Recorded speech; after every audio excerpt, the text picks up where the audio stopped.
मुकेश सहनी के जाने के बाद उनकी पार्टी की एक महिला विधायक हैं, विधायक दल की नेत्री भी है। विधायक दल की नेत्री हैं। लगभग ये तय माना जा रहा है कि उनको कुर्सी मिल सकता है। मुकेश सहनी अपनी पार्टी में अलग थलग पड़ चुके हैं। बोचहा की सीट बीजेपी लड़ेगी, मुकेश सहनी को नहीं देगी। अब मुकेश सहनी अपनी पार्टी का कैंडिडेट दे सकते हैं, कोई भी कैंडिडेट देने के लिए, लेकिन बीजेपी मुकेश सहनी के लिए वो सीट नहीं छोड़ने जा रही है। बीजेपी। नमस्कार, आप देख रहे हैं क्या बिहार सरकार के मंत्री मुकेश सहनी की कुर्सी जाने वाली है। ये सवाल सिर्फ इसलिए नहीं है कि एक प्रतिष्ठित अखबार की वेबसाइट पर आज ये खबर प्रकाशित हुई है, बल्कि जब इसकी शुरुआत नहीं थी तब आज से 4 दिन पहले यानी 23 फरवरी को बिहार के एक जाने माने पत्रकार ने सोशल मीडिया पर ये लिखा कि यूपी चुनाव के बाद मुकेश सहनी की कुर्सी जानी तय है और वीआईपी कोटे से सवर्णा सिंह मंत्री बनाई जा सकती है। सवाल यह है कि इतनी अंदर की जानकारी जाने माने पत्रकार के पास कहाँ, और जिनसे हम बात करने वाले हैं वो वही जाने माने पत्रकार है जिन्होंने सोशल मीडिया पर आज से 4 दिन पहले ये लिखा। धीरेन्द्र सर हमारे साथ हैं, देश के कई टीवी चैनलों में रहे हैं और बड़ी भूमिकाओं में रहे हैं। सर, सबसे पहले तो वक्त देने के लिए बहुत बहुत शुक्रिया आपका। इतनी अंदर की जानकारी कहाँ से निकाल कर ले आए सर आप? जब सुगबुगाहट नहीं थी कोई इस तरह की, तब आपने ये कह दिया बिल्कुल भरोसे के साथ, डंके की चोट पर। और सोशल मीडिया पर जो आप जानकारियाँ देते हैं वो डंके की चोट पर ही देते हैं, तो आपने कह दिया कि कुर्सी जा रही है मुकेश सहनी की, और सिर्फ यही नहीं कहा कि कुर्सी जा रही है, सवर्णा सिंह मंत्री बनाई जा रही है। देखिए, ये खबर बिहार के पॉलिटिकल फिजाओं में पहले से थी। मैंने 23 तारीख को ऐसा लिखा था, लेकिन मेरे पास ये जानकारी 19 तारीख को ही आई थी कि मुकेश सहनी की कुर्सी जानी लगभग तय है और सवर्णा सिंह उनके जगह पर मंत्री बनाई जाएंगी। उसके बाद मैं कुछ और अपने सोर्सेज को खंगालना शुरू किया तो इस बात पे मुहर लगती हुई दिखी। तब मैंने 23 तारीख को इस चीज़ को कोट कर दिया था। आप जैसा कि बता रहे हैं कि मुकेश सहनी से पूछा भी गया कि क्या आपकी कुर्सी जा रही है, तो उन्होंने दावा किया है कि मैंने इस चीज़ को कंफर्म नहीं किया, लेकिन दूसरे लहजे में वो कहे कि कुर्सी के लिए मैं राजनीति नहीं करता हूं। तो कहीं ना कहीं इस बात का संकेत या इस बात की आशंका उनको खुद भी है कि उनकी कुर्सी खतरे में है। जिस तरीके से मुकेश सहनी बिहार में अपने आप को इस्टेब्लिश करने के लिए बेचैन हैं और जिसके साथ वो आए थे उसी को जिस तरीके से बार्गेन कर रहे हैं, उनके अगेंस्ट यूपी चुनाव लड़ रहे हैं, और यूपी चुनाव में जो उनकी भाषा है, जो उनकी तलखी है, ये अपने आप में साबित करने के लिए काफ़ी था कि कोई भी पॉलिटिकल पार्टी इतना ज़्यादा किसी को बर्दाश्त नहीं करेगी। मुकेश सहनी अपनी ही पार्टी में अब अकेले पड़ चुके हैं। अभी की खबर मैं एक दिन देख रहा था, उनके एक विधायक हैं जो बोल दिए कि मैं मुकेश सहनी के साथ नहीं हूँ। दूसरी विधायक ने भी दावा किया कि हम समय आने पर अपना डिसीजन लेंगे। और तीसरा का मैं दावा कर रहा हूं कि उनके मुकेश सहनी के जाने के बाद उनकी पार्टी की एक महिला विधायक हैं, विधायक दल की नेत्री भी है। विधायक दल की नेत्री हैं। लगभग ये तय माना जा रहा है कि उनको कुर्सी मिल सकता है। कब मिलेगा ये कहना मुश्किल है, क्योंकि मंत्रिमंडल में बदलाव कब होगा ये मैं अभी दावा नहीं कर सकता हूं। लेकिन मुकेश सहनी की पार्टी से उनकी दावेदारी बड़ी हो रही है।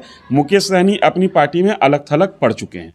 एक जो सवाल है इस खबर के बाद हमारे जेहन में, जाहिर तौर पर दर्शकों के जेहन में भी होगा, वीआईपी पार्टी के मौजूदा 3 विधायक हैं। एक विधायक मुसाफिर पासवान का निधन हो गया है। सवर्णा सिंह ही क्यों? राजू सिंह बड़े कद्दावर नेता हैं, वीआईपी पार्टी के बीजेपी की पृष्ठभूमि से आते हैं। मिश्री लाल यादव भी हैं। सवर्णा सिंह पर दाव क्यों लगा रही है बीजेपी? नहीं, इस बात को अभी दावा के साथ नहीं कहा जा सकता है कि सवर्णा सिंह पर दाव लगा रही है, लेकिन ये जरूर है कि जब 2020 के विधानसभा चुनाव के वक्त मुकेश सहनी की पार्टी को, और मुकेश सहनी ने खुद कहा कि मेरे पीठ में खंजर भोंका गया है, आरजेडी पर इनका आरोप था कि इनको जितनी सीटों पर ये बात दावा कर रहे थे उतना सीट इनको नहीं दिया गया, और ये एक तरीके से महागठबंधन से निकाल के फेंक दिए गए थे। उस समय इनको बीजेपी से जोड़ने में सवर्णा सिंह और उनकी फैमिली की बहुत बड़ी भूमिका थी। तो आज भी इनकी पार्टी से बीजेपी की तरफ सवर्णा सिंह की जो पहुंच और पैठ है वो अन्य के मुकाबले थोड़ा अधिक है।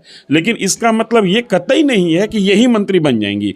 मेरे लिखने के में दो चीज़ें थी, मुकेश सहनी का जाना और स्वर्णा सिंह का आना।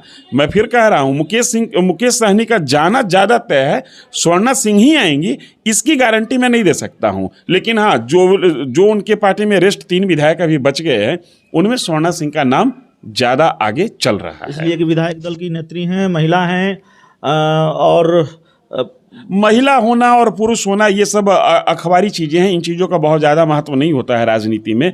विशेष मतलब ये है कि उनकी खुद की जो बीजेपी के अंदर पैठ है वो ज़्यादा अच्छी है, ज़्यादा गहरी है, ज़्यादा मजबूत पकड़ है।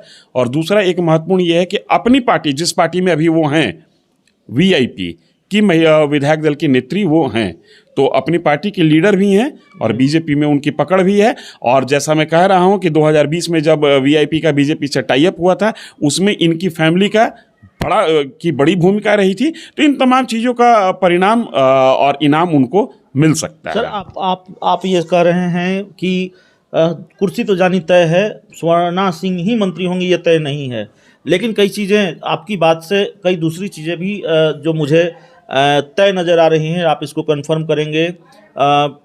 एक तो बोचहा की सीट नहीं मिलेगी, मुकेश सहनी बीजेपी, बोचहा की सीट बीजेपी लड़ेगी, मुकेश सहनी को नहीं देगी। अब मुकेश सहनी अपनी पार्टी का कैंडिडेट दे सकते हैं, कोई भी कैंडिडेट देने के लिए, लेकिन बीजेपी मुकेश सहनी के लिए वो सीट नहीं छोड़ने जा रही है। बीजेपी वो सीट मुकेश सहनी के लिए नहीं छोड़ने जा रही है, और उनके जो एमएलसी का कार्यकाल है उसको भी एक्सटेंड बीजेपी नहीं करेगी।